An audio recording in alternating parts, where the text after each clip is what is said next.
বলেন তো, আমাদের মায়ের পেটে যখন আমরা ছিলাম, প্রথম আমাদের সাইজ এত ছোট ছিল, এক ফোঁটা পানি, নাপাক পানি, মাইক্রোস্কোপ দিয়েও তো আপনার হদিস খুঁজে পাওয়া যায় না। তা আপনার অহংকার আসে থেকে? আপনার বাবার পিঠ থেকে যখন মায়ের জরায়ুর ভেতরে যে আপনি পড়লেন, আপনি এত তুচ্ছ, আমরা এত তুচ্ছ নগণ্য ছিলাম, মাইক্রোস্কোপ দিয়েও আমাকে খুঁজে পাওয়া যায় না, সেই আমি অহংকার করি। মায়ের পেটে 8 মাস 9 মাস তিলে তিলে আমাকে বড় হওয়ার তৌফিক দিলেন কে?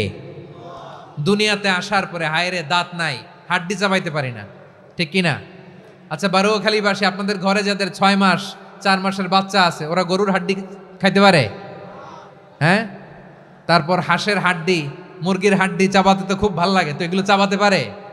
কি দুর্বল দেখছেন, ও কিছু খাইতেও পারে না। ওরে দুধ দিয়ে, তারপরে ওকে আপনার ডাল দিয়ে, সবজি দিয়ে একটা মিক্স খিচুড়ি বানাইতে হয়, এটারও আবার ব্লেন্ডার করতে হয়। এদিক দিয়ে দিলে বাচ্চার এদিক দিয়ে পড়ে, এ নাকি আবার অহংকার করবে।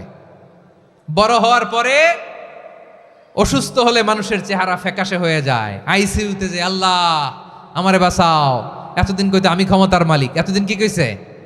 আমি ক্ষমতার মালিক। আইসিইউর বেডে কি বলে? আল্লাহ আমারে বাঁচাও। দেখছেন ক্ষমতা?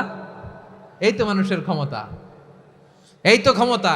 আর বয়স যখন 70-80, লাঠি ছাড়া যার জীবন চলে না। পিঠটা আগে ছিল এরকম, এখন বাঁকা হয়ে গেছে। এ করে অহংকার, এ করে বড়ত্বের গর্ব আর বড়াই। আল্লাহ বলে মানুষের জন্য অহংকার সাজে না, বড়ত্ব মানুষের মানায় না, দাম্ভিকতা মানুষের মানায় না। অহংকার, গর্ব, বড়ত্ব এগুলো একজনের জন্য। আওয়াজ করে বলেন তিনি কে?